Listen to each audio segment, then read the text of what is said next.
Yo, What up? What up?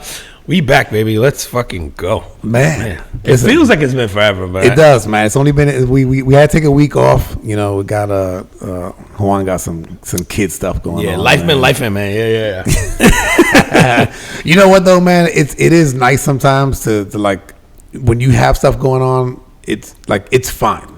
Like for me, I'm just be like, all right, cool. Like I just take the week off, right? But then after the day off, I'm going, fuck, man. Like something's missing. Like I didn't get my decompress for the week. Yeah, I'm I'm fumbling over my words. I'm trying to tell you, it's the fucking therapy, bro. Need that shit, man. All the local doctors, all their fees go significantly down whenever we do a pod, and then whenever we don't, it's like it's therapy sessions, man. Yo, welcome back, everybody, to the Carbon Footprint Podcast. He is Juan and I'm Sean, and every week we get together, have a few drinks, talk about things going on in the world, try to focus on things making an impact, whether they be good, bad, or otherwise. Hit him with a drink of the day. Dude, we got experimental this week, man. Goddamn right we did. And it worked out. I like this, man. It's we can call this Mama's Negroni or Mama's Negroni. It is a Negroni, which we have done on the pod before, but is made with mezcal instead of gin. So what we did was we do 1 3/4 ounce of mi mamá me dijo mezcal. And that's my mama told like, me. what? For those folks who don't know, my mama told me, but it's mi mamá me dijo mezcal. 3/4 of an ounce of vermouth, 3/4 of an ounce of Campari, and then I did a 1/2 ounce of orgeat. And actually made a big difference. Yeah, orgeat, which is like almond syrup, basically. Yeah. And this thing is phenomenal. It's so good. But the orgeat made a big difference. Like we had it without we had 2 without the orgeat. Yeah. And it was good. It was a typical Negroni. It was bitter. It's still good, right? And it has, because the mezcal has a little gasoline taste to it. Yeah. But with the orgeat, is that how you pronounce it? I think so. Orgeat, I don't know. Yeah, whatever. I went to public school, bro. I don't know. It's not ORGY. Yeah, and English makes no sense. There be words that spell. I don't know. It could be orgiat for all I know. That's probably right. Sounds right anyway. Sorry, man. Did you complete your? But I'm saying that actually it was very little amount, but it added to like the finish of it. Like you said, it's like a really strong, bitter, bold taste up front, and then the orgeat I feel like smooth it, like added like a little smooth feeling to like the tail end of it, like a silky feeling to the end of it. I don't know how to describe it, but it's good. It's really good. If you like bitter drinks, if you like Negronis in general, I feel like you'll like this, even though it's not the gin. The mezcal, I love mezcal, man, but I'm starting to find out more and more that I might be on the minority on this, or it's like not a normal thing. Like when I talk to people about with their scotch taste or their bourbon taste or their whiskeys and tequilas and all that, like I like really smoky, almost charred drinks. So like mezcals to me always hit just because I really love that smoky flavor. So shit. What I have found out recently, man, was that maybe we got a problem. Because I've been making drinks with people sometimes, and especially if it's women in my family. Yeah. And they're like, "Ooh, that's too strong." And you're like, "Oh, it tastes like." And I'm like, "Man, this is phenomenal. What are you talking about?" Or they'd be like, "What's orgeat?" and you got to give them a whole like thing on what that is, and then you realize like, "Oh, that's not normal. I shouldn't know like the difference between mezcal and tequila." Most people, if you just give this to them, they'd be like, "What kind of tequila that is?" Yeah. But yeah, man, no, this one is good. For those of you, again, I gotta kind of like, if you like the sort of the stronger taste of a liquor drink, right? Like this one is really good, man. I like it, man. I like it a lot. And like you said, we both might have problems because we like these really strong, like bold. Yeah, man. If I don't have flavors, if it doesn't have, if I can't taste the liquor. Yes. Then I'm like, what's the point? What's the point? Yeah. No, I'm with you because it's like for that, then I might as well have soda and cheap, just alcohol. Get some juice. I want to taste it. And like I said, I love smoky, bold things. So even in my food. So I'm a big fan of it. So try this out, man. It just to take on a Negroni, but with mezcal instead of the gin. Just replace that gin with this. So like, Mama's Negroni. Try it out. All right, man. Hit him with the carbon footprint. What you got, Bro, my carbon footprint, and it pains me to do this one, man, because I'm a Texas Longhorns fan. I'm really interested in what you're gonna say. And so I'm giving props, and I'm talking about someone who is Oklahoma Sooner, as making an impact. But you got to give credit where credit is due, man. Absolutely. So my carbon footprint this week went out to Baker Mayfield, man. For those that don't know or don't think, Baker Mayfield is currently the quarterback for the Tampa Bay Buccaneers. Okay. In the NFL, he caught wind somehow of Space Coast High School, which is a high school in Cocoa Beach. Local high school that was going to potentially have to just cancel their football season because they couldn't afford additional equipment. Okay. And so he donated close to $18,000 worth of helmets, and that's what the team needed, so the team can get helmets. And so what that did was it saved the season for these young men to be able to play. Absolutely. But I think where this gets really cool is like, yes, these kids got another season, and we could have a whole podcast on what like sports does for, I think, young men, or just sports in general, women as well, like girls that play sports, like like what that does. But dude, this team went from 1-8 last year to 10-3, and they won a state title. Wow. And that wouldn't have even been possible because they wouldn't have played at all had Baker not. So it's like, not only did they get all the lessons I think that sports gets you, but they also have these lifelong memories. Now you're in the history books in the state of Florida. Now, it's just like, and just because Baker Mayfield saw it and just thought like, oh, it'd be cool. Like I'll sponsor that, or I'll. No. And it was cool, and he talked about it because and I'm glad like they gave credit to him and his wife. And he was very much like complimentary of like, yeah, we saw that, and then he didn't, you could tell he just doesn't want to take credit for it like as much, like even his sort of like response to it was like, yo man, I'm so lucky that I could even do something like that. And so like he's like, I know what football meant to me, and like I was in a position to like be able to do that. And he's like, my wife and I are just like, we're just, like he kept saying like, we're just so lucky, like that I'm fortunate enough that I could even think about doing something like that. And so I'm glad they got, and he gave them credit. He's like, bro, all I did was give them helmets, man. Them kids played, and they won a state title when they did that. Like he didn't want to take credit for sort of their success. But I think like where I go back to is just like, how many people could have just bypassed that story? How many people, and it's just like these kids will forever remember this moment. This will shape a lot of what they do. And not just because it's football or sports, but there's a lot of things I think that you get out of playing team sports, and like whether it's the overcoming the adversity, just like the life lessons, the camaraderie, the relationship building with your teammates, and then to go win a state title, and now you're forever in the history books. Who knows? Like I don't know if any of the kids on this team will go on to play, football beyond this, but for some of them, this could have been the difference. It's just like stuff like that, and I think it was like in the spirit of the pod. This is something that I go like, hey, this is.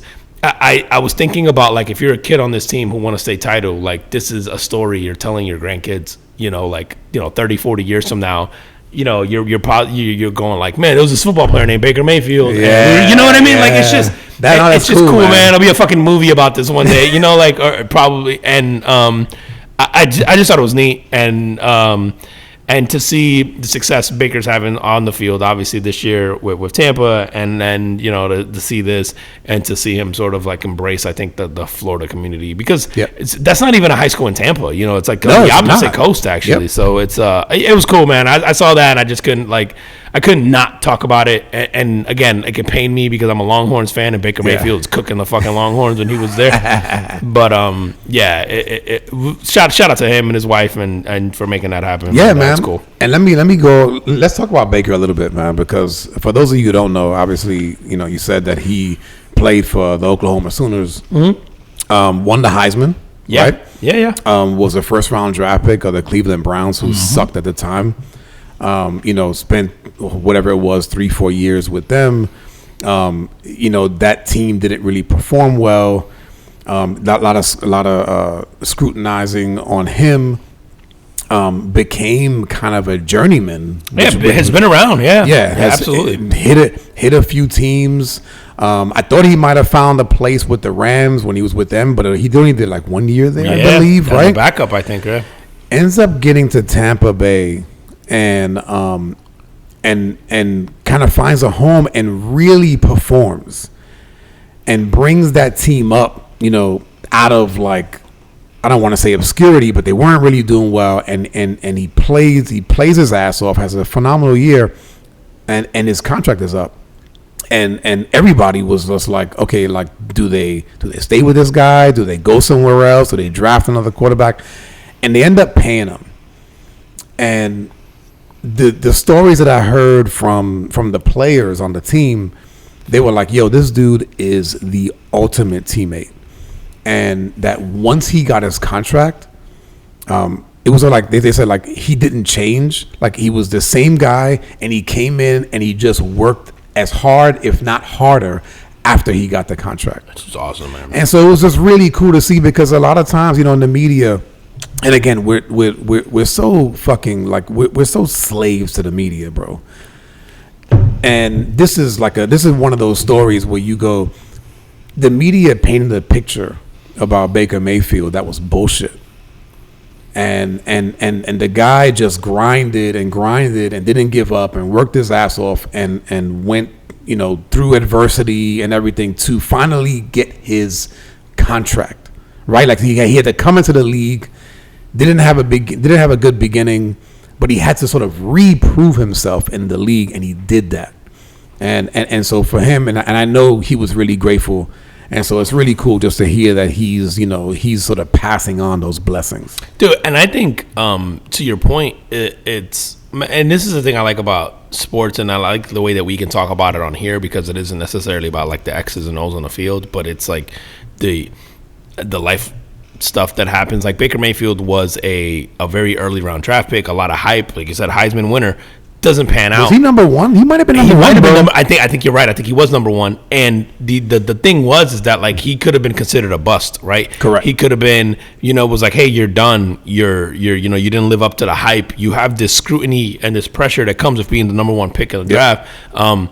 And where you go matters, and we talk about this a lot. Like, you went to the Cleveland Browns, you're set up for failure. I don't care who you are, how good you are, how like, you're not. It's just, that's not the organization that you probably want to go to. Like, that's just sort of like what it is right now. And I think to see someone like him, who could have probably given up on himself or used the excuse of like, hey, I went to the Cleveland Browns, or and to see that, like you said, he was a journeyman. He was bouncing around from team to team to team, and then he has seemed to have found a home in Tampa. He's playing well, but I think if from the outside looking in, if you're these kids that he helped, like, it's like, hey, this was a guy who seemingly had it all, was a superstar, right?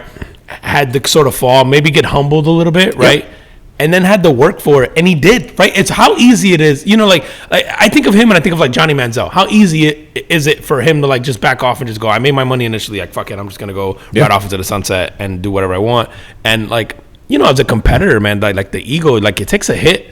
Like, you go from, dude, I think, we talk about this a lot, where I go, like, I'm always squeamish about the quarterbacks that go to the big name schools, because to me, if you're like the quarterback at Alabama and Oklahoma, and I've talked about this, it's like, you get the best of everyone at every position on your team. And so to me, it's easy to be great if you're the quarterback at Florida or at Alabama and all that, because everyone around you is great. You just have to not fuck it up.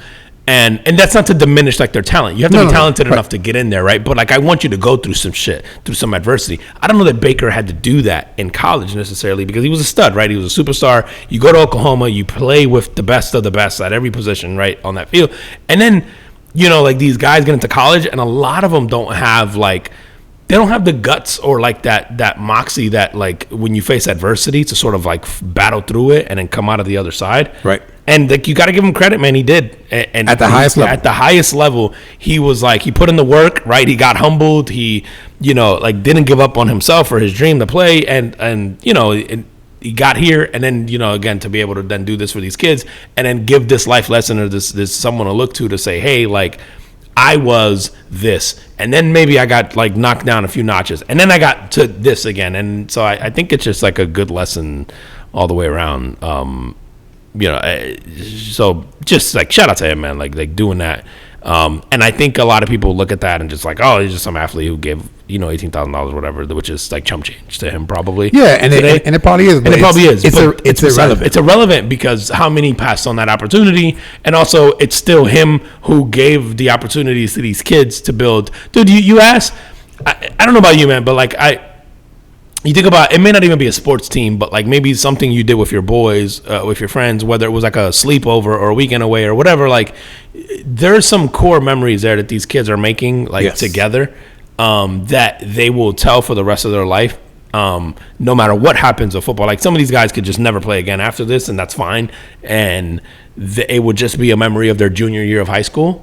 But it's still going to be something that sort of shaped. Like they're like, I want a state title. And yeah, dude, oh my God, it's the season that almost wasn't. Yes, man, and it's so cool. And I think any part you play in that, and you got to voluntarily sort of like help with that. Like, I just think that it shouldn't just get glazed over. I think, and I didn't see a whole lot of hype on that. But yeah, shout out to him, man. It's man. Cool. Shout out to Baker. Yeah, man. Staying with football, man. I need some help, man. Okay, now are we? Is this a Stockholm syndrome taking? Is it? Does it have a grasp on you man. again? I think so, man. I think so. So, I think so, man. Your captor has come back. I'm gonna have to listen. I'm gonna humble myself. Okay. And this weekend I had a relapse. I know what you're talking about. So I gotta say it's probably been about 15 years, man. And I'm kind of I would just say like a lifelong Bears fan, right? Probably from like the early 80s, and not from just the 85. Probably a couple of years before that. I want to say like 83, but still, right? Whatever. And for the majority of my life, my Bears have disappointed me. Okay. Right. And it really fucking bothers me. So when they won those championships in the 80s, they only won one. That's right. They only won the 85 one. The 85, okay. They had a really good teams. Like I want to say like 86 they went like 14-2. Okay. 87 I think they went 14-2 or 13-3. So they had really good teams. So they were good teams. Yeah. Okay. But they was just like they go to playoffs and they fucking lose. But were you watching them back then? Like was that enough for you to remember them like back then? Yes. Okay. But it was always like, like they're gonna do it again. Okay. And then it's just like, Okay. Whatever. Got it. But for the most part of my life, man, it's just been disappointment. Like fuck the playoffs. Like playoffs. You talking about playoffs? Okay, so about 15 years ago, man. So my sons, my twin boys were about 2 years old, and I remember watching the game, and I was so angry. And I remember watching the TV, and I'm just like, I don't know if I was yelling and screaming, but I was fucking like so mad, right? And they're losing as usual, and my wife walks by, and she looks at the TV, and she looks back at me and goes, I don't know why you're watching. You know they're gonna lose. And I wanted to fucking throw something at her, right? So and I didn't, right? And you had to think about it for a little bit. So, bro, I think like I remember that day specifically because it was after that day I made a decision to myself, and I'm like, yo, I don't want my boys to grow up like seeing their dad fucking pissed off on Sundays. Because it's inevitable. It's inevitable. It's fucking inevitable, right? Yeah, I'm with you. So I'm a Titans fan, so So, bro, I've done a really good job for 15 years. Mm-hmm. This past Sunday, I am on the couch. I'm with my family. We're all watching this game, and I'm watching these guys make like fundamental mistakes, and I'm just like, what the fuck? So about, I want to say third quarter, they do. I think there's a punt. The ball drops before the guy that's supposed to catch it, the receiver. Yeah. He waves off everybody as if to say, just get away. Yeah, just get away. Yeah.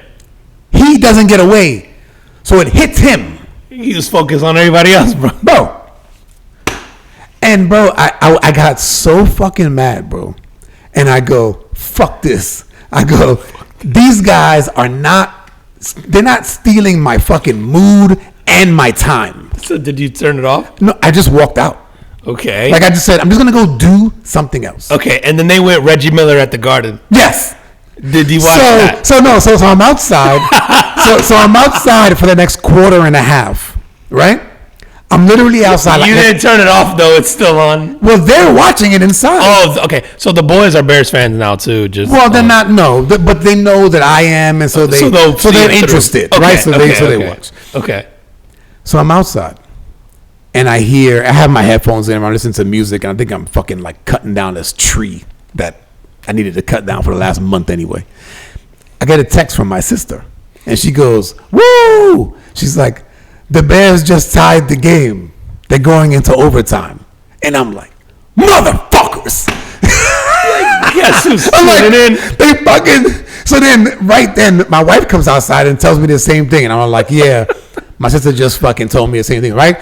So does your sister watch football because of you? She does. No, she watches, and she's a Niner fan. Okay, she's a Niner fan. Yeah, but she's watching this game, and she sort of roots for them because of me. Because of you, yeah. But she's not a fan. Okay. Fucking. So I'm outside. I know this is going on, and I go, "Don't go inside." There's a voice in my head that goes, "Bro, don't go inside. They're gonna fuck it up." So what do? It's like a horror movie. Don't go that way. Yeah. So what do? I go inside. Of course you do. Of course I do, right? It's the Stockholm Syndrome, bro. The captors got you, man. So I go inside. Overtime starts. The Bears get the ball. They win the toss. They get the ball. They go 3 and out. Fucking Caleb Williams gets fucking. He holds onto the ball for like 10 seconds and gets sacked, of course. Oh, his nail polish was getting stuck to the football. Bro. He wanted to let it go. But I'm going to tell you right now, Caleb, I know you're not listening, but if you ever hear this, you're not allowed to wear nail polish until you are fucking might be, phenomenal. bro, because there's been some famous pods this week talking about shit we talked about, and I'm like, there's no way that's a coincidence. I think some of these motherfuckers are listening. Bro. But I digress. Go ahead. You better get some nail polish remover. Until your motherfuckers start winning games, you ain't allowed to wear no fucking nail polish. Just coat the ball in acetone or whatever the fuck that stuff is. Bro, so then, so they go 3 and out, and I go, no. I walk back outside. They go on to lose the game, as expected. Okay. But in retrospect, man, I was mad at myself because I go, yo, it was actually a good game. Yeah. Like it was actually a game worth watching. Like, yeah, and I missed you watched the comeback and the whole thing. I missed out on an opportunity just to watch a good game with my sons, and I allowed my emotions because I said this, man. I love football, bro. I fucking love to watch it, and I have so much fun watching games that I'm not emotionally invested in. When I watch two good teams play, it doesn't really matter who wins. Yeah, I just love seeing dope ass plays, whether they're offensive or defensive. I love the game. I hate being a fan of a team. Okay, and then are there teams that you hate that you don't like watching? I know you don't like the Green Bay Packers. Yeah, Green Bay, but when they're not playing the Bears, I go, yo, like watching Aaron Rodgers over the years, I'm just like, yo, the throws this dude makes, and like they're just a good team. Yeah, nah, fuck. So yes, I hate watching them, especially when they play them, right? Because matter of fact, you should have won fucking last week against them or the week prior, right? Yeah. And that didn't happen, but whatever, man. Yeah. So I'm just like, yo, man, I had a relapse, and I had to take it back and remind myself that, yo, I have no control over this shit. I gotta put the fucking emotions away. And yo, like I said, like I feel like I missed out on an opportunity to watch a good game. Just to watch a good game with my kids. And yo, like, but also, it's not a good game if your team loses. I'm sorry. Agreed, but because you would have been more pissed. You would have watched the whole game. You would think, and you would have still been mad. Yeah, and I'd have been like, you wasted 3 hours. Yeah. No, I don't know if it's a waste, but you still would. Your mood would have still been affected. Correct. Yes, you would have had the cheering moments with your boy. Like if they win, that's remember that one time? Yes. And instead, which maybe you still get a little bit of that, but I hear what you're saying because the result in sports is almost like the only thing that matters. And a lot of in almost every case, it's the only thing that matters because you go, no matter what you did, it's like but you lost the game. So Yeah, like, who it cares? doesn't matter. Who gives a shit? Who gives a shit, dude? And I saw them, and I saw the highlight of what they had done. Yeah. You know, like I saw the ticker, and then I saw the highlight, and I immediately thought of like Reggie Miller at the Garden. You know, the whole choke thing, and I was like, man, what I think it was a 22 second span that they had where they scored, they went for 2, they got the onside kick, they got the field. You know, it was like something bananas like that, and it was just like, yeah, what a game. Like if you're a fan and you're watching that, like what a game. But to that point, if that would have been the Titans, like I'm watching the Titans game, I would have been fucking livid. Yeah, I would have. It's just like yo, and you get just lose, and you win the fucking coin toss in overtime. Yeah, you're like bro, it's all set up for you. It's all set up for you. Yeah, no. Because now I get pissed off now when the Titans win because it just takes me back to like they're just good enough all the time to like good enough to not get a good draft pick, but not good enough to like be in the playoffs or make some like I get the last like 3 or 4 years were like an anomaly where they had like 2 good seasons where you thought like they could potentially be a Super Bowl contender. They were like in the AFC title game and all that. But for the most part, my life as a Titans fan, bro, has been 90% disappointment. And so like I get mad when they win sometimes now where I'm just like, just fucking lose so you can get a good draft pick so we can stop the bleeding of this already. Like this just hurt my feelings. This shit hurts my feelings like year in and year out. It is weird how like, I don't know if you've had this, you're a little bit older than me. So it's like my relationship to sports has changed so much. Like to your point before, the Titans could ruin my Sunday at a point in time. Yes. They don't do that for me anymore. Like I get annoyed maybe like I think I expect them to lose so it doesn't annoy me anymore. Like afterwards like it doesn't change my mood. The Yankees would playoff time. Like not regular season, it's too long of a season. But when the Yankees got eliminated for the playoffs, for days, it would fucking kill me. It would. But I grew up watching them win so many World Series that it was like an expectation, right? So when they didn't, it was like you would think you would be like, "Oh, but I got so many of them." No, it was like fucking infuriating because it was like an expectation. And then sort of like I've started like disassociating myself over the years. Like one of the things that I've caught myself doing in a couple years, and like I saw a picture recently, like me and my son were wearing like Titans jerseys. Yeah. And like 10 years ago, I got like this like, not even 10 years ago. It was like, let's say like 8 years ago, like ish, because he must have been like 3. I got a picture of him and I wearing Titans jerseys watching football or whatever on my memories. And somewhere along the line, bro, in the last like 5 to 7 years, I was like, I'm not wearing jerseys anymore. Like, this is the dumbest shit. Shit is child abuse. It's fucking, bro. First off, I went, how cringy. I'm wearing another grown man's name on my back, like, which felt icky. And then I went, yo, I'm older than most of these guys. Right. And I'm like wearing, and then I went, and my son's now wearing this shirt. And I'm like, what a message is that sending to him about, like, it was just really fucking weird. But it's odd because, like, I think about 20-year-old me, and I was like, I wanted to wear, like, my favorite player. Bro, I wanted to defend you. And they were older. And now I see a grown man wearing a jersey with some other grown man's name on the back. And I'm like, with a kid's name on the back. Yeah, with a kid's name. That's what it is. I see a 40-year-old wearing some 22-year-old's name on his back, and I go, we can't be friends, bro. Dude, I'll tell you this. Have some self-respect. I'll tell you this, man. I had this sort of the same idea of like, or the same view for the past fucking whatever 15 years of just like, they just suck. So I'm just not gonna expect them to win, and so it's not gonna affect me, right? I think what's happening this year is that they've got the quarterback. They've got the players, they've got the receivers, they got the defense, and it's just like, so now the games they're all fucking close, or with the exception of maybe 1 or 2, they're all close, and it's just like you can make an argument that, man, yet you should have won this, but it got me thinking the Titans from 2 years ago, bro, or 3 years ago when they it got me thinking about this, bro. I go, is it better? Rather than being a fan of a team, is it better to be a fan of a coach? No, it's just as bad. And I'll tell you why I say that. I'm not a fan of a coach, but I'm a fan in basketball. Like, I grew up in Jersey, right? So I was a Nets fan. I went to a lot of so I'm like a Nets fan. But I'm like a passionate Nets fan. Okay. And then I root for the Magic because we live in Orlando. Yeah. But I rooted for the Magic when I lived in New Jersey when I was growing up because I really liked Penny Hardaway. Man. And Penny Hardaway was my favorite basketball player ever. Yeah. And so I rooted for the Magic even then, and I just so happened to end up moving here, right? Yep. But As I got older, I followed LeBron more than anybody else. I rooted for the team that he played on. So it was like I rooted for Cleveland, and I rooted for Miami, and I rooted for the Lakers. And it pissed me off just as much when he got eliminated from the playoffs. Or, you know, like, it didn't ruin my day, but it was the emotions of it when they got eliminated or during the game, or like how annoyed you get.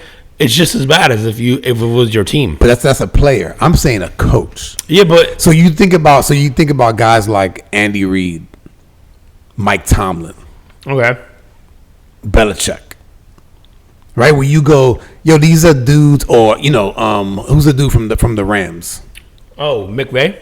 Yeah, McVay. Right. So you got there's really good coaches that come in and create cultures that seem to work consistently, no matter what team they're on. For sure. And I'm going, maybe that's the move. Become a fan of an actual coach. I see what you're saying. Follow that guy or girl, right? Wherever they go, because it's the leadership that fucking matters. It's just like I'm watching the Bears this year. I'm going, yo, the leadership. There's something wrong with leadership. You have all of the players. Right. You can't ask for a better group of like sort of talented individuals. Oh my God, dude! On paper, your offense is it's crazy, stupid. Yeah. Like I even saw I'm playing. I shouldn't even say I'm playing. I'm getting my ass kicked in a fantasy league right now. Yeah, and I saw the Bears, and almost everyone on their offense had like close to 20 points. That's like a really fucking high in fantasy football. Yep. But it was more. And it was your other wide receiver. The only one that didn't do anything was Adunze. Yep. But you guys had two wide receivers that just had insane games, because usually you only have one, and you had a running back that did amazing, and you had a tight end that did decent. It was like your offense is stacked, and then you have Caleb Williams, on top of that. Caleb Williams threw for fucking 350, over 350 touchdowns, yards. And whatever. It's crazy, man. So I think it was 2 TDs, but still, it's just like, we ain't never seen a Bears quarterback throw 350. I've never talked about a Bears offense in my life. Rex Grossman. Yeah. You know what I mean? Sexy Rexy, bro. Speak on his name correctly. Sexy Rexy. For about a year. Yeah, right. That's what, dude, I've spoken more about Bears special teams than I have their offense. Yeah. Because of Devin Hester. Yep. I've never, like, the Bears off. It's just like, wait, what? Bears offense is an oxymoron. Yeah, and I feel that same way about the Titans. The Titans never had a great offense. Even the Steve McNair days, it wasn't even that it was a great offense. It was just like you were confident in their ability to sort of like score, but it wasn't like he was airing it out this ridiculous amount. It was just like he was just impressive because he'd be playing with like a fucking collapsed lung. Then you had Eddie George in there too, man. Yeah. It was just like an old, like I don't know, like to use that term, like the smash mouth football. It was like very old school, and it was like that was their identity, right? They never sort of shied away from, just like the Bears. You think good defense, and your defense actually sucks this year. Like your pass defense, sucks this year. They're not bad, bro. It's just, but they're not Bears. They're not defense. right. But you figure, like, it's typically, man, if the offense can put up at least 21, they're probably going to win those games. But whatever. Not in today's NFL, though. Listen, man, I just wanted to tell you about my relapse. But I want to let you know and let the people know that I'm back on it. Who y'all playing this week? I don't give a the Lions. See, tomorrow, you know. The Lions. No. I'm back on Thanksgiving. On Thanksgiving. Okay. At noon. That game is at noon. Okay. And I ain't having nobody come over the house till 4 o'clock. Okay, I don't have anything to do. I might have to watch that. It's at noon. I think it's a 12 o'clock game. Go. I'm gonna have to watch that. So I'm really. That'll actually be really good, probably, bro. I'm actually hoping it's a 12 o'clock game now, because if it's not, it's gonna be happening when people are in my house. Oh, and you're gonna have to ask them to leave. It's gonna be bad. Or you have to like close yourself. Can you watch a game with other people? Like, yeah, I can watch. I can watch. What if they're rooting against your team? I don't care. Okay, that's good. Yeah, I don't like if somebody was rooting against the Yankees, I might have to ask you to leave. But no, fuck, man, I might be wrong about that. I'm petty. There are teams that I hate. That if you're if it's like Bears Green Bay, then I'm like, fuck you. Yeah. But anybody else, man, I'm not really. Because like there's NFL teams that I hate, that like watching those teams around people who like them, it does something to me. The only people that I feel worse for besides Bears fans are Lions fans. And they're having a great fucking And they're having year. a phenomenal year. I love, again, speaking of great coaches, Dan Campbell. Yo. Which, by the way, I think I was on this podcast and I was very critical we were talking of shit Dan about Campbell. him. I was Yes. talking so much shit about Dan Campbell. I take it back. I was fucking wrong, bro. Dan Yep, Campbell I was wrong. He's that team. He was what that team needed. Yeah. He's what that He's a city needed. phenomenal He pick, takes bro. on that personality. Yeah, I was so fucking wrong about that guy. Which, listen, even if he doesn't win a Super Bowl with his team, even if, like, what he's done, the turnaround, the hope, whatever they, like you said, the Lions fans are, like, probably the most hopeless, like, in the NFL. Like, their team has never been Detroit in good. general, right? Like, oh, yeah. over most of my life, right? And especially in the last probably 20 years. Yeah, right? Like yeah. So for those guys, Shout out to those guys. I do not. I was so wrong about Dan Campbell, man. It was Yeah. just- So and those- Jared Goff, by the way, yeah. is Another turning guy in, who got thrown away. Yeah. Right. and he is turning in an offensively historical season, not just a good year. And he's having an all-time great year. And no one's talking about him as an MVP. Dude, he's having an all-time great, not for a Lion, not just all-time great year for an NFL quarterback, for an NFL offense. That team is having an all-time great year. Nobody's talking about that, and it's probably because of the Detroit Lions. It's wild to me. And, I'm almost going, like, I know my Titans, they're not even going to make the playoffs, right? So it's like, I'm almost hoping they win a Super Bowl, because it's like you have to cap off this historical run that you're having. It's like, it would be cool to see them get it. It's just, and they might be them. they might be the best team in the league right now. They certainly look like it now. It's like, will you perform that way in the playoffs is the question. And last year they did, right? Like they came a game, they came really close, short of, right? So it's like, man, they look, you know what they look like, bro? They look like the team that lost the Super Bowl and are like, oh, we're coming back for this. They just look so hungry and so on a mission. And they might be the most focused team in the NFL right now. Like, it's in all phases, because you're like, they're putting up 52, but then they're only giving up 5. It's they're so good on both sides of the ball right now. They are delivering knockout blows to their opponents. Good for them, man. And shout out to what they've been able to put together. And, to your point about Dan Campbell, phenomenal job. Couldn't have been more wrong about a coach. Just phenomenal job by them. All right, man, let's switch gears, man. Tell me about this MIT tuition. What's going on? I don't know if you've seen it. So MIT is changing their tuition requirements for I'm trying to get to my MIT tuition. That just sounds expensive. Oh my God, you already know MIT is one of the most expensive schools in the country. It's one of the hardest schools to get into in the country. They I want to get the rule right here. So they are Massachusetts Institute of Technology. Yes, right? And so very brilliant individuals end up going to MIT. Right. Generally, they are making tuition free. What? For anyone whose family makes it less than $200,000 a year, which is impacting about 80% of their income in class. So 80% of their dude. So MIT it's starting in 2025. It will waive tuition for families earning less than $200,000, which covers 80% of the income in class. Additionally, students from families making under $100,000 will have their entire MIT experience fully funded, including tuition, housing, dining, fees, and allowance for books and personal expenses. MIT's distinctive model of education, intense, demanding, and rooted in science and engineering, has a profound practical value to our students and to society. And that's a quote from the MIT president, Sally Kornblum.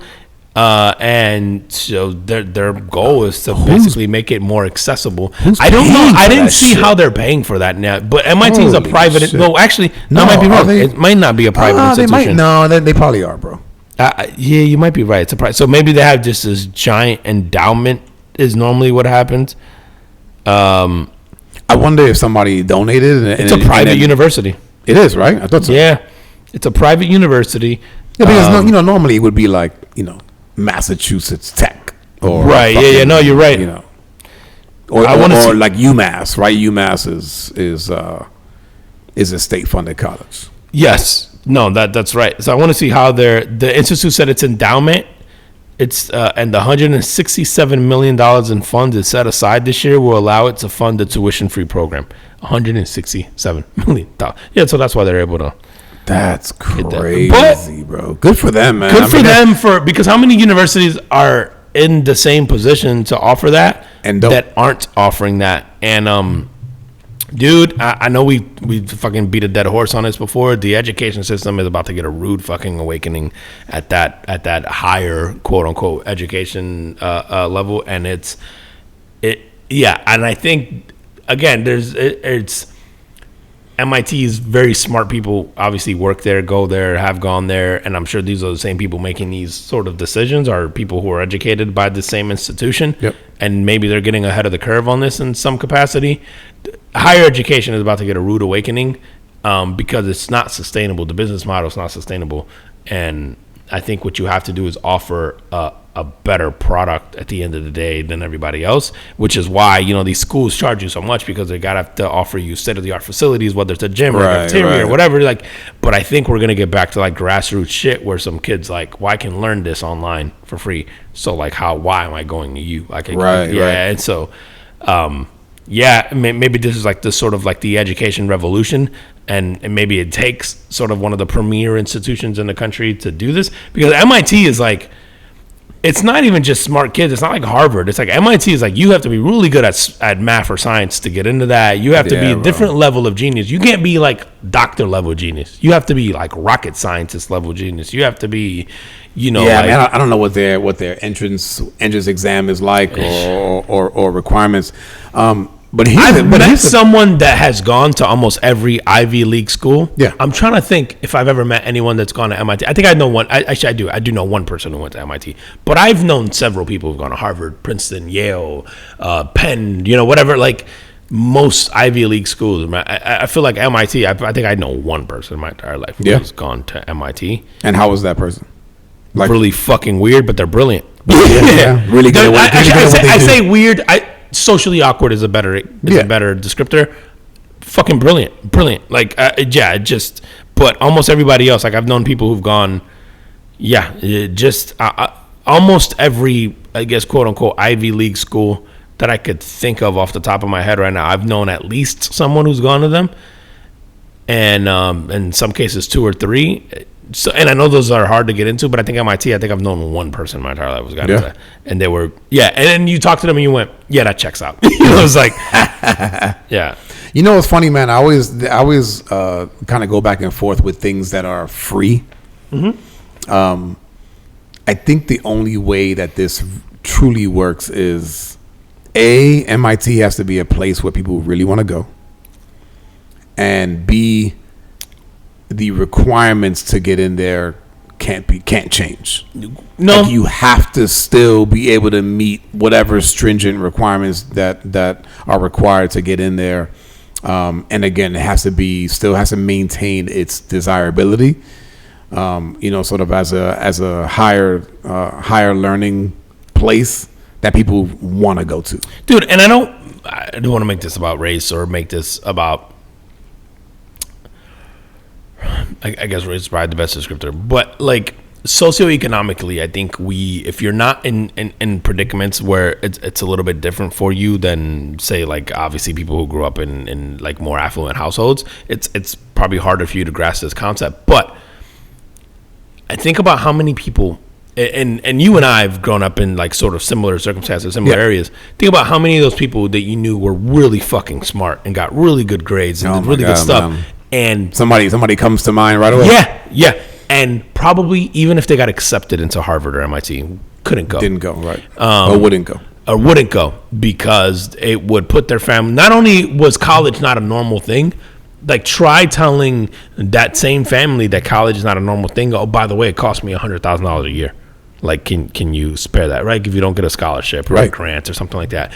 And I think what this does is, I don't want to say it levels the playing field, but I think what's smart from MIT's perspective is that you're sort of you're casting a wider net of there's really smart people out there who just happen to be unfortunate sounds fucking terrible because $200,000 is a lot of money, man. It's not, like less than that's however much bro. of a percentage of American households make that. Like for education, I don't want to belittle. No, but I mean, like saying, hey, if you make less than 200,000, you can get in here. Mm-hmm. Like making $200,000 in this country is very fucking hard. It's a really good wage. It's a real, and I know less than 10% of the country falls into that category, right? But like, so that's very difficult, right? And so what that means is that, unfortunately, a lot of people who are going to qualify to get into your school probably can't afford it.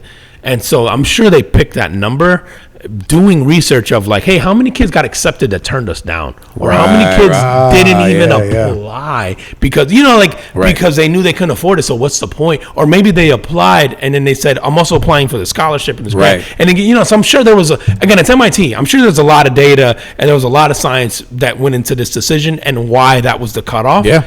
But I think, I immediately thought of people that I knew who were brilliant, who didn't go to certain schools because they were like, I can't afford community college, let alone getting into there. And the idea of like, yeah, I could apply for a scholarship, but also, dude, socioeconomically, I think the psychology of that isn't like thought of enough because like how many people do we know that you could go, man, just apply for a scholarship or a grant and they probably would have gotten it because they were smart enough or whatever, but they wouldn't even do it because it just wasn't something that was normal or accepted, or it was like almost like I just don't want to get my hopes up for something like that because you just grew up in an environment where something like that didn't seem feasible to you. Right. And that shit matters, man. Like I know like it's easy for people to just be like, well, just do it. Or like, the whole, pick yourself up by the bootstraps mentality. But like I think when you've grown up and that's all you've known, it's very difficult to step outside of that. And I think what this does is it just provides this opportunity to people who are brilliant. And MIT is going to get this influx of talent that they wouldn't have gotten otherwise because the kids it was almost before like, hey, you got to be smart and your parents have to be rich, or your family has to be rich, or you have to be lucky enough to hit this lotto of a scholarship or a grant or whatever it is, or be able to take out a loan, or put yourself in unbearable student loan debt that you're never going to be able to pay back to get this education. But then how many people did the thought of that cripple that didn't even give it a shot? Correct. And they have to know that they're missing out on these opportunities. No, man, kudos to MIT for realizing that you're missing out on talent. Yeah. And doing something about it. And doing, right. This is the equivalent of a company offering higher wages or higher perks or whatever just to go, hey, well, we want to attract the best of the best. And how do we do that? And I think in education, it becomes make the barrier of entry more accessible. Right. Not free. I mean, fucking free is insane. And again, it's not free because they're getting the money from somewhere. Right. But it's free for that student. So, yeah, it almost becomes a recruiting ploy, very similar to what corporations are facing. And not for nothing, man. Like you said, like very much to like the interview comparison, right, or the job comparison. You can get dummies or people that maybe that are not qualified to go, but you can turn those people down, right? Yeah. It's just the fact that you're going to be able to get that many more applicants and to be able to select the ones that you feel are going to be successful in that program and then go on to possibly do great things. MIT is phenomenal, man. MIT sounds like they want less Asians and more brown and black people. I said all that to say. And the moral of the story want some is, brothers and some chicos.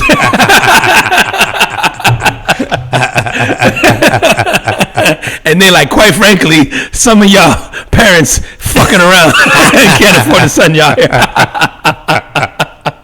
They might, if the ones that don't make it might end up being working at these fucking monkey places. We got a bunch of Bryans and a bunch of Chens. Yeah. Not enough Jorges. And fucking Raekwons. And people working at this fucking monkey institute. Did you hear about this fucking bro? Monkeys fucking escaping? What is it, South Carolina? Yeah, dude, hit me with the numbers. How many escaped? I want to say, I don't have the numbers in front of me. I want to say it was like, I don't know, maybe like 50, 60. Yeah. I think that's the number I had. It was like high 40s, I think low 50s. And it wasn't anything crazy. The last I checked, they got one back. No, they got actually most of them back. Oh, did they get them back? Okay, the last time I checked, they got one back. 43. And that was 43. Like a weekend. Okay, so 43, and how many of the 43 have been captured? Because the last time I checked, it was like one of the 43, and that was like 2 weeks after it happened. No. They had 39 have been captured as of November 18th. So I imagine they probably got them all by now. Man, I was hoping for like half of these to never get caught, and then like 20 years from now there'll be some like crazy, just a gang of monkeys just running around South Carolina, and we're just hitting them with our cars and shit like we hit deer. And then you can tell your kids like, yo, I remember when that happened. It's a fucking laugh. Like it's like, oh yeah, I know where that came from. I was hoping for some like Planet of the Apes shit. Yeah, but you know how like hippos run around Colombia because Pablo Escobar had hippos and shit? No. Oh no, I don't know about that. You don't know about it? Oh my god, bro. Hippos are nowhere near fucking Colombia. But Pablo Escobar had hippos as pets, and when his whole shit got and his fucking compound, and obviously we know what happened with Pablo. They didn't know what the fuck to do with these hippos. Why did he want hippos? I mean, do you know that? Because you got whatever the fuck you want. And you're like, yo, bring me hippos, and somebody had to bring you hippos. It's a flex. Also, he would feed motherfuckers to them and all that. Like, ooh, that's a good one. Yeah, because they will devour the whole person. Yeah. But they had like a rampant hippo problem because it's not an animal that has natural predators in Colombia, obviously. Right. Like, it's not. Yeah, there's no fucking lions. It destroys the ecosystem. Yeah. And all because literally they're like, yeah, this one guy fucking brought him here. Like, they know exactly what happened. It was fucking Pablo Escobar. But anyway, so I just kept thinking about this monkey story going like, oh, this is it. This is the fucking Planet of the Apes thing. And we're going to go like to this one guy who did it. But did you know the person that did it, bro, they were new. This was their job. I don't know if it was their first day. So they didn't lock the cages correctly, right? They didn't lock the cages correctly. So I don't know if it was their first day or their first week on the job. Yeah. They were a new employee. That's what they blamed it on. They're like, a new employee didn't follow protocol. And then, these fucking monkeys got out. Yo, has anyone had a worse first day on the job? Like, other than like the fucking, I don't know, I'm trying to think of who would have had a worse. The pilots on 9/11, their first fucking flight. Who had a worse first day on the job? How do me and you hook up back at the cage? Actually, yeah. Those guys are probably seasoned already. But it's like, are there many worse first days on the job where you're like, the whole point of my job was to keep these monkeys in the cage? Yeah, just lock the cage. All of them are gone. You know what's funny, man? They said most of them actually left, but there was actually a few that stayed behind. Oh, really? I wonder, yeah. So I wonder, like, I mean, monkeys are the closest thing to humans, right? Yeah. And so, dude, it's in 1% or less than 1% of DNA. It's 1.2. That's the difference. Yeah. So if our DNA was 1%, it's like 98.8%. It's fucking crazy. Like with chimps. Yeah, we're monkeys, bro. Yeah. We're basically monkeys. You know what's funny, man? Is like you think that if you go 1.2% in the other direction, or sort of keeping in the same direction. Yeah. How much different is that species? Right, so you go from chimps to humans to the next thing. Oh no, we got that, bro. It's a difference between Down syndrome, then normal, then autism. Oh yeah, Elon. Why not think about that? We got Elon. It's a great fucking. Yeah. We go. That's how the order goes. We go monkeys, Down syndrome, normal, autism. Yo, imagine if in the future, right, we look back and they go like, oh yeah, like the people back in this time thought that we were fucked up, right? But like everybody is, but we like, were really just, but everybody's like on the spectrum. Yeah, we're just missing a little bit of you're DNA just missing, in there. All right. Yeah, no, you're fucking right. That'd be fucked up. Yeah, we're gonna find out some weird shit. I'm sure that we're like. I was about to get myself into worse trouble. Yeah, don't do that. I'm already pissing off pilots and fucking retarded people. Dude, you seen the Jake Paul, Mike Tyson? Oh yes, and okay, thoughts. Go ahead. Yeah, before I. Okay, well, the Jake Paul. I mean, it's it's kind of like what I thought it would be. Mm-hmm. I was kind of hoping for a little more from Tyson, but yeah, I can't really expect more from a 58-year-old boxer. Man, let me tell you something. My sons, who are late teenagers, right? So you say like, well, mid, so 15, 17. Mm-hmm. They want to play, and they have cousins, guy cousins around the same age. They want to play the old timers, us, in a football game. It's like a touch football game. Two-hand touch. Okay, right? Okay, I'm in. Sign me up. So everybody, including myself, right? All the old timers are going like, "Oh, we're gonna smoke you guys." Yeah. Right? Of course we are. Of course we are. Bro, I was out there like guarding one of my sons the other day. Yeah. Remember that groin injury that I got from fucking paintball? Don't tell me you re-aggravated the groin injury. It didn't but I felt it. Oh, like you knew, like if you went hard enough, it was about to be. And I'm like, so the other day I go, no, I'm not playing.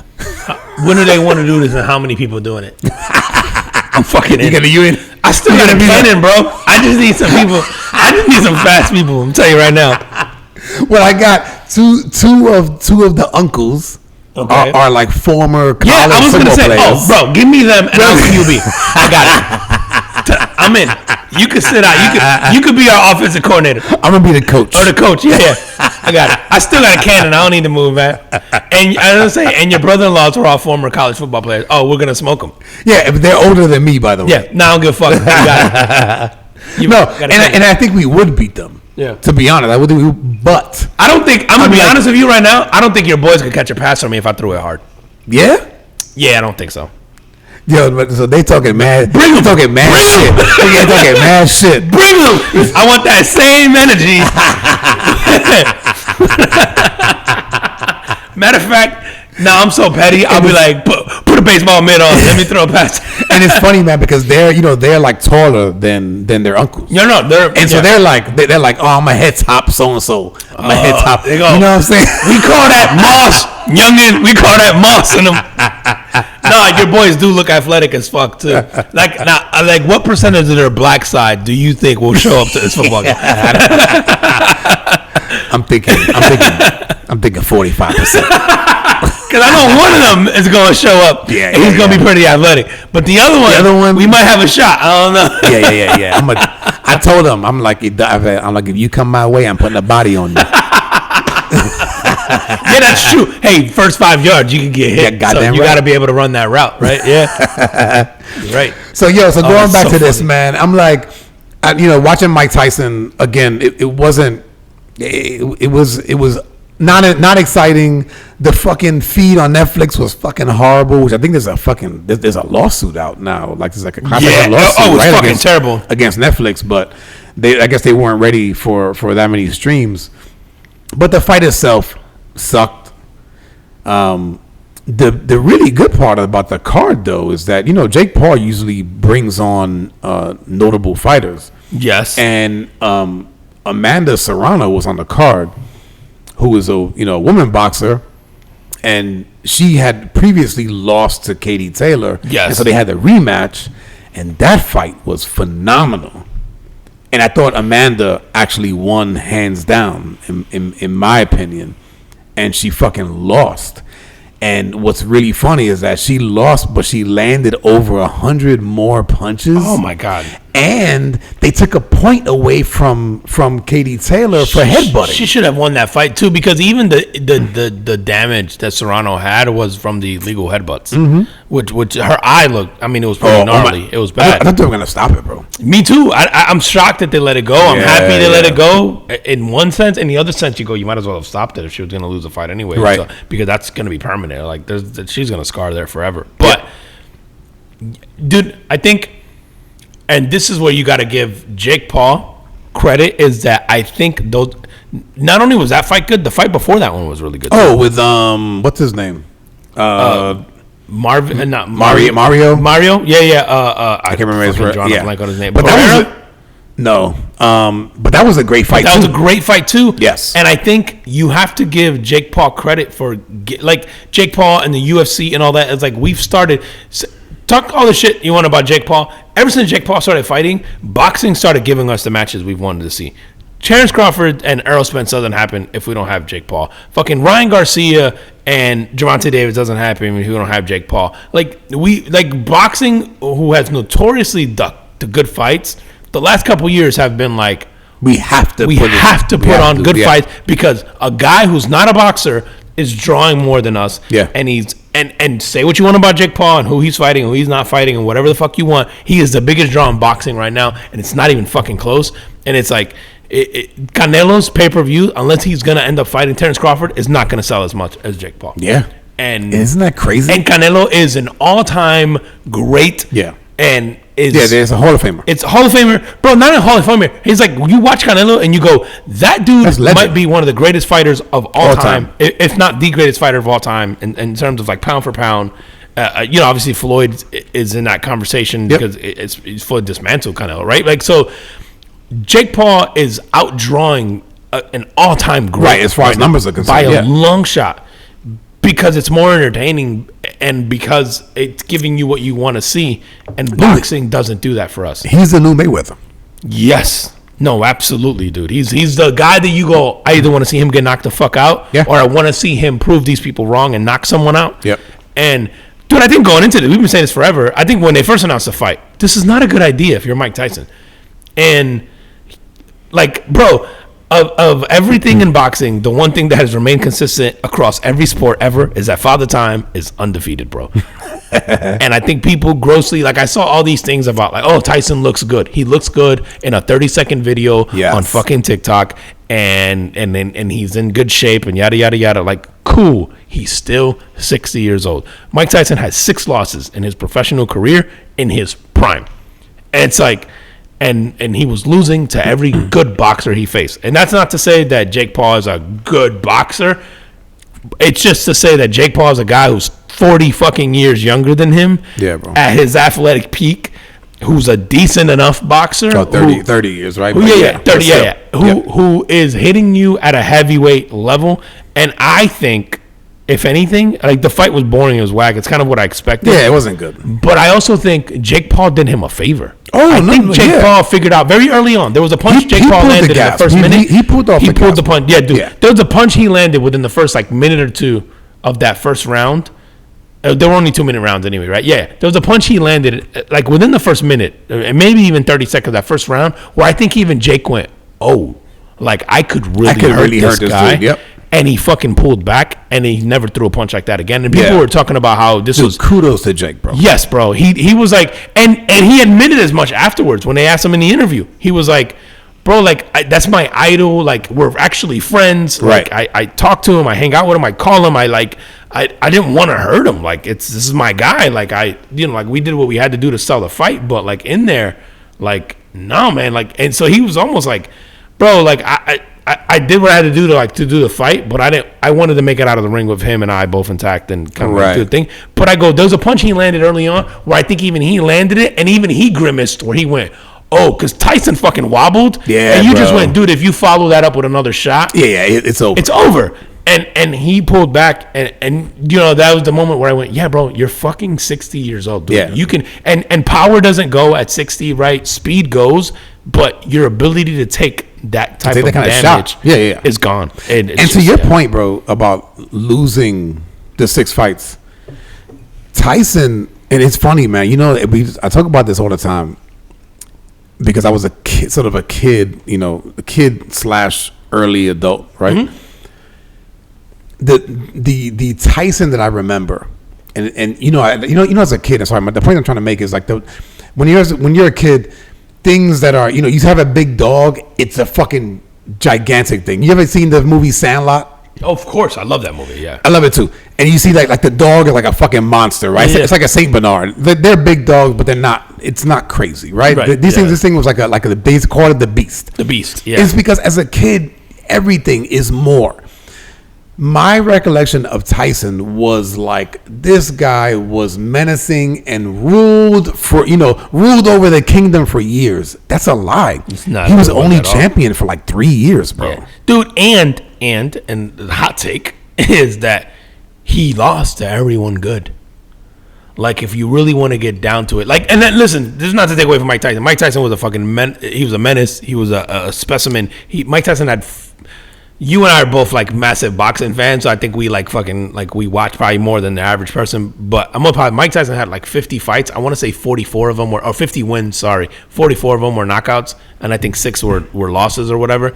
But all his losses were against like Hall of Famers mostly. Like Buster Douglas was an anomaly. No, right. But he lost to Holyfield twice, right? Lost to Lennox Lewis. Like all the great sort of boxers. And then at the end, didn't he lose the fucking like some junk? Yeah, he lost Peter McNeely or some shit. No, man. he like, knocked Peter McNeely out in like 13, 14 seconds. Yeah, but I see your point. He lost somebody else. He shouldn't have lost to. Right. But based on what we think or what we know what the reputation is, Mike Tyson was, yes, he was knocking dudes out, and it was like he had this one punch, you know, like just all-time power, right? Where he just flipped the lights off. But he wasn't a good boxer. And I think that's where like the history has been kind to Mike Tyson, because it's like we remember the 30-second knockouts and the 1-round knockouts, and he did a lot of those against a lot of tomato cans, bro. He didn't do that shit against fucking Evander Holyfield. He didn't do that shit against Buster Douglas. He didn't do that shit against Riddick Bowe. He didn't do that shit against Lennox Lewis. He didn't, it was like and he did spend like 4 years in jail, he spent right? Time in jail in the 90s, right? So where he lost to Buster Douglas, and then shortly thereafter he goes into jail. And then titles change and whatever. Then when he comes out, he fights Holyfield. Yeah. Loses twice. He bites the fucking ear.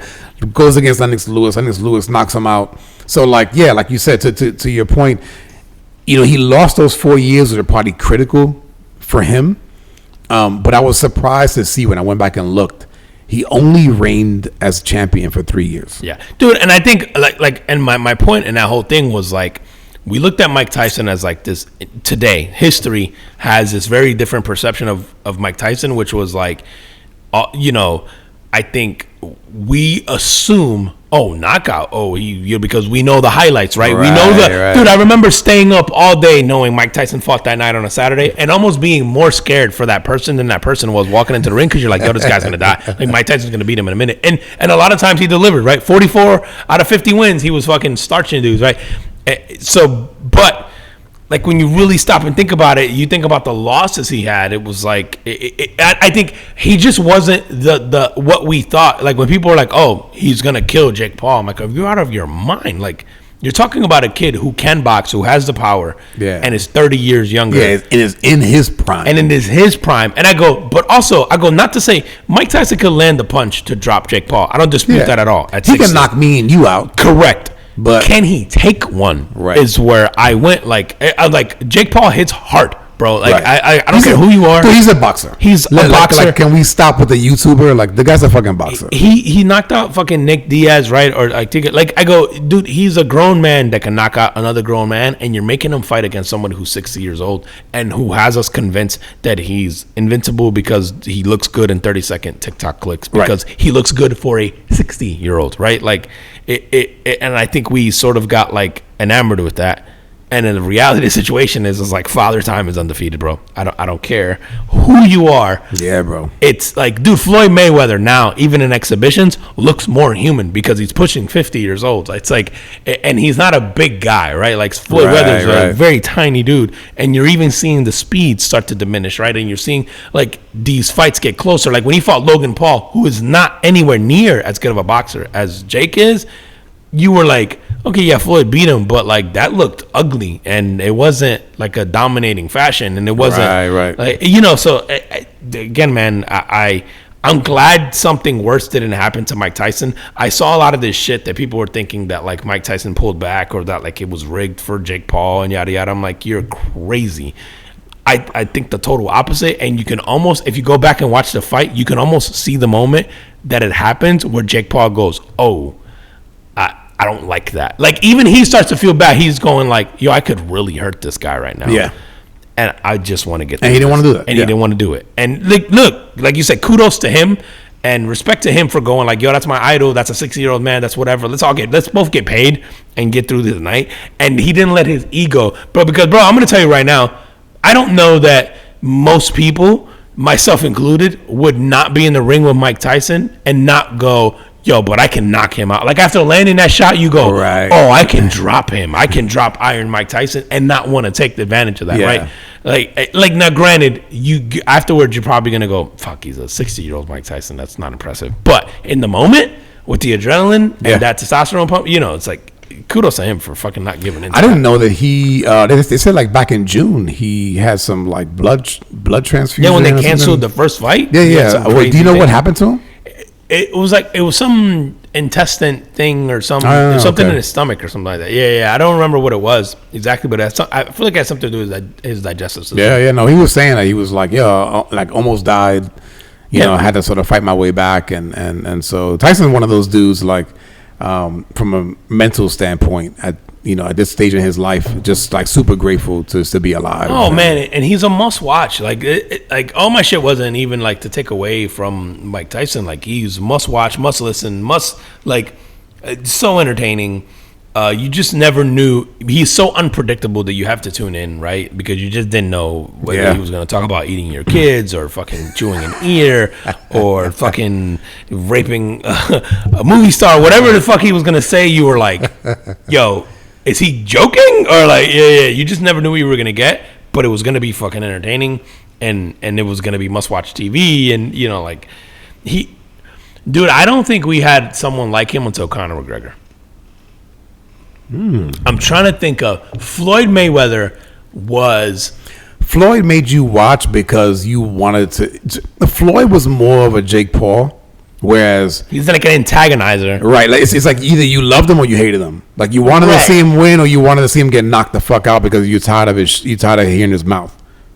But Floyd wasn't knocking dudes out crazy like when he got into his prime of like we were tuning in all the time. Like Floyd, like Pretty Boy Floyd was knocking dudes out. Money Mayweather wasn't knocking dudes out. Like he did. That's true. He did it to Ortiz, but it was like that's controversial. But Pretty right? Boy Floyd was knocking Pretty Boy dudes Floyd out. was fucking dudes up. Yeah. Like when he had that persona, he was knocking dudes out left and right. When he made that But shift Money Mayweather, yeah. to Manny Mayweather, which I think even he realized like, oh, I got to turn myself into this like, and I think a lot of that has to do physically with like his hands. I know he had brittle hands and they broke a lot and whatever. Like, and so he had to make the shift from like I got to make people hate me or tune in either way because I know I can't like necessarily knock them out anymore. And I feel like Floyd's like a smart enough businessman to like make that change.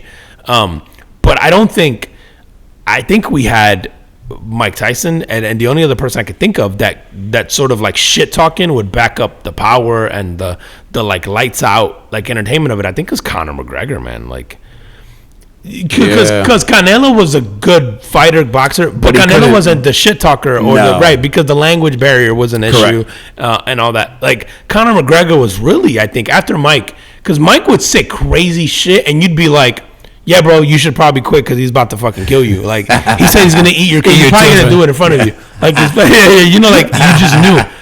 And I think Conor McGregor was the only other guy that we saw, or not only, but like just after, like it was like Muhammad Ali talking shit. Then it was like Mike Tyson. Dude, it just felt like Mike Tyson was real. Remember he was like talking to the reporter. Oh yeah. And he's like, "Nah, fuck you and make you love me." No, I think he meant that shit. Yeah. He's like, "I'll fuck you." At least in the moment. In that moment, I think he meant that shit, bro. No, there's something wrong with him, bro. Like I think there's absolutely 1,000% something wrong. No human being goes, "I'm gonna fuck you and make you love me" to another grown man. Hey, like as only if you've been in jail. Yeah. You right. Yo, I know we're getting close on time, man. Let's close it off, man. What you want to close off with? I'm trying to think of what's good here that we could. We got the honey year woman or the Halloween girl. Yeah. Hit me. What you want to hit? What you want to finish? I'm trying to think of what would be. Let's talk about the 105-year-old woman, bro. Let's do it. So this woman, I got to get her name down because I want to make sure I give her the right amount of props. Let me get her on here real quick. Okay, here we go. So her name is Kathleen Hennings, and she recently celebrated her 105th birthday, and they asked her what contributed to that. So she was born in Brixton in 1919. Okay. Which I believe that's in the UK or Ireland, probably, but I'm pretty sure that UK. What's it called? What's the name of the place? Brixton. I'll check. Brixton. I'm pretty sure it's UK, but it's Ireland. I think that's all the same shit. I think Ireland is considered part of the UK. Again, I went to public school, so my apologies. But they asked her what she compared to. So she moved to Cotswold in 1965. I'm trying to think of like Cotswold. That might be a home or something. Anyway, she said that the secret to a long life was she drank a lot of Guinness and she never got married. So it's in the UK. It's not in Ireland. Brixton. Okay, so it is UK. Okay. Yep. Yeah. I think I assumed Ireland because she was drinking Guinness. But they asked her what the secret was to a long life, and she was like, "Oh, I just drink a lot of Guinness, and I didn't get married." And she's like, "That's why." Oh, maybe it's the marriage. She's like, "Yeah." She goes like, "I didn't have the stress or whatever behind the marriage to." They got to get her a quote here. Yo, not for nothing, man. Like marriage can be beautiful, but marriage, I would just say, living with anybody for a long period of time, like it goes back to that thing of where they go like, it's like the person you married to is also the person you're gonna fight with, right? It's like the dream job is gonna cause you stress. The home you buy is the one you're gonna have to fix. You know what I mean? It's like all the things anything that's sort of like really long term, is gonna sort of cause you, some pain at some point. Sure. And I wonder if that's kind of part of the longevity of life. If you go, what if I just cut out those stresses, right? Does that help? Yeah, less cortisol going through your system for how many less incidences of that are you experiencing that contribute to you prolonging your life? I don't know, man. I'm on the team undecided on that concept, because I think, to your point before, it's like things that are worth having are hard, right? Like, you have to put in the work and all that. And I don't disagree with that. I think though the caveat is like, it depends what's hard. Like, I shouldn't have to work hard or think hard or it be difficult for me to want to hang out with the person that you're with, right? Is it hard because maybe you have a difference in a certain philosophy or a thing, and maybe that's the conversation? But I go, in general, bro, I think the part that I always default to is like, you're making a choice to spend your life with someone, right? Day in or day out. Yeah. If it's hard, why the fuck would you make the choice to be with that? Like, it shouldn't be hard. It should be easy. Right. And then will you go through hard things? Will like, it's not saying that it's peachy king, right? Like right. you're gonna have disagreements, and you're gonna have like conflict, and things are gonna go your way. But I think it depends on what those things are. Like, should hanging out with your spouse be something that you're like, I really gotta make time for that. I want to cut out time because you should want to. No, you should want to. And I don't think that should be work. I think that should be a default of like, you should want to do that.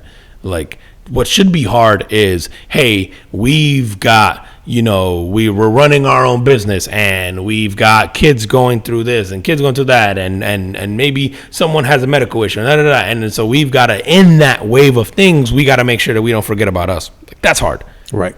I think on a day-to-day basis, who you choose to spend your life with should be the easiest fucking thing, because you just don't choose to spend your life with someone if you think it's hard to like want to wake up next to them. Like, I don't know. Maybe it's an oversimplification of it. But the older I've gotten, and maybe it's like what I've sort of like gone through over the last couple of years. But like, to me, it should be like, no, the easy part should be who you like. Finding that person is hard, right? Like, making the decision to wake up next to someone every day. Yep. It should be easy, because it should be something that you're like, no, I don't want to be without that person every day. And I genuinely enjoy being with them. We're going to go through hard stuff. Being with them shouldn't be hard. I don't know. I agree. But I think that sometimes over time, that changes for some people, right? So maybe when you first make the decision to spend life with somebody, then you feel a certain way, and then over time maybe that changes because of whatever circumstances. Yeah, I think you value different things as you get older, and maybe it's not even older. You might value different things as you go through relationships, or you find out what you do or don't like. But like I've always, and this is even before, I always found it really weird when people were just like, oh, relationships are hard. And I'm not saying that they're not, but I always felt like, yeah, but they shouldn't be. Like, I should want to be with this person, and if we have hard times, I should feel like, man, I don't want to go through these hard times with anybody else other than you. Like, it's just the way that I felt like, and maybe this is like that's like a fairy tale in my head, or maybe this is like a unrealistic. But I've always felt like, hey, it's you have control over that, right? Like who your kids are is like it's kind of given to you, right? Like who you decide to make kids with is up to you, right? But like it's like that's you. You got to you figure it out. Be a good dad, be a good mom, whatever. Who you decide to do that with is completely up to you. And so like to me, then waking up every day next to that person and going through things, you should be like, I'm glad I'm going through this with this person next to me. That should be fucking easy. Is going through it. Picking them should be hard, right? Like, but going through it should be cake. I don't know. And again, maybe it's like an over like romanticization of it, or like an unrealistic expectation of it. But it's like, I like when I saw the lady's comment about the like, oh, I just didn't get married. I went, makes sense. Like, checks out. Like, there's certainly a lot of stress that goes away by not doing that. Yeah. By not having someone to sort of to answer to, or to try to please, or to try to like kind of work your life around. I will say this, man. Something that I a lesson that I sort of knew but learned this week, man, was have the hard conversations. Oh yeah. Like that's one of the big stresses of sort of relationships, man, is like, you want to talk about something and then maybe you don't because you think that it may cause rift, and that might be true. Yeah. But it's better to go to the rift because it's better on the other side. Dude, how many times do we do that? I think as guys we do this a lot too, but because I'm sure women experience this as well. I think we want peace, but also we're like, we want peace over the like. I think humans are like this. We choose we'll go, man, that pissed me off, or this is annoying me, but I don't want to have that conversation right now because Monday Night Football is starting in 30 minutes. And I know if I start this conversation, it's going to fuck up the whole night, which means I don't get to watch football today. So let me do it tomorrow. And then Tuesday, you'd be like, oh, but it's Taco Tuesday, and she makes really good tacos. Yes, you start making this up now. And so you never get to the thing. Yes. Because you're avoiding the uncomfortable conversation. But meanwhile, that's fucking with your peace. The whole time. Yeah, it's like, I want to save the peace. But in reality, you're saving the peace. You're saving the battle with the other person, but you're still having one within yourself. Correct. And I think you're getting beat up either way. And I feel like a hypocrite all the time about this because I do this with my kids a lot, or like anyone who's ever asked me for advice on anything, even if it's something that I don't know shit about, I go, what's the hard choice? Because the hard choice is probably the right one. It's the one that you're like, fuck, that one's not an option. It's that's the option. It's just that it's uncomfortable and it's hard. And like, we do that a lot in relationships and things in general. It's like, how many of these conversations, these things do we put off because we're trying to sort of protect the peace, and then we fuck ourselves up in that process because we fuck up the outer peace, but we ruin the one within us. And ultimately that's really the one that matters, because what'll happen is like, dude, it's like either it's a hard conversation, yes, and you come to a resolution and that's cool, or you don't and you get to move on quicker, right? Because you're like, hey man, I found out that this wasn't for either of us, and that's okay too. Or you find that you are, it's uncomfortable. Maybe there's a little, pissiness comes of it, but then you end up at a place in a better place. Yeah, it could be even in your job, right? Like you want to go for that raise or that promotion or whatever, and you're just kind of hoping that, well, I've been here a long time and they should just give it to me, and it's just like, no, like you got to go fight for what you want, and whether it goes for any relationship, whether it's a job relationship, whether it's your personal relationship, like if you want things to change, you have to make it known. Oh, absolutely. Dude, I think you and I have been, I can think of a scenario off the top of my head right now where someone didn't apply for a promotion or a position because they were like, oh, they should just offer it to me because I've been here. Man, I've heard that verbatim, actually. Oh my God. That's what I'm saying. I can think of a scenario of a person you and I both know that was like that. And you're like, no, like you have to be. Doesn't work that way, You have to be forthcoming and you have to talk. And it's like, yes, it's uncomfortable. Yes, you might get your feelings hurt. Yes, you might get, you might find out something that you didn't want to know, or yes, it's going to be ugly and messy, and maybe the other person doesn't respond the way you want to, but it's like, but ultimately, like the more extreme that reaction or the results is, the more that thing needed to happen. Yeah, is generally the case. And I always find like I'm a hypocrite in this, because it's like the advice that I would give, but it's not the route that I take. Yeah, like, and like all the time, like I myself will be like, I want to keep the peace. I don't want to deal with this. And like not today. I'll deal with it tomorrow. You're like, right, man. Yeah, you're right. All right, man. On that, tell them where they can find us. Yeah, at the Carbon Food Podcast on IG, the Carbon Food Podcast on YouTube, at Carbon FP Pod on X, at Carbon Food Podcast on TikTok, and then all your favorite audio platforms: Amazon Music, Audible, Spotify, Apple Podcasts, GeoSavin Ghana, fucking TuneIn, FM, Radio FM, all of them. We're on everything. Ask your smart device. So if you're cooking, you're cleaning, you're whatever, just ask your smart device, ask your phone, and they will find us and they will play it. We're pretty much on everything now. Yeah. And have a happy Thanksgiving, everybody. Hope you guys spend time with your family. Take some time out for yourselves and look around. Yeah, and take inventory, dude. And I think I had a quote in here. Like, I know normally that's your thing, but I had a quote, and maybe it goes with what we were talking about. Okay, just a minute ago. But the quote, and it's something I've seen before, but it is something that resonates with me all the time, and it's comfort kills more dreams than failure ever will. Let that shit sink in. Yeah, let that shit sink in, marinate. So comfort, and that applies to your point before. That applies to your job. That applies to a relationship. That applies to so many aspects of life, where like we often choose the comfortable route, and that kills more dreams than failure ever will. And like, how many people do you know don't chase something that they? Most of us, bro. Yeah. So most of us. So soak that in, man. And on that, we appreciate you guys, and we will see you next week. See you next week. Peace.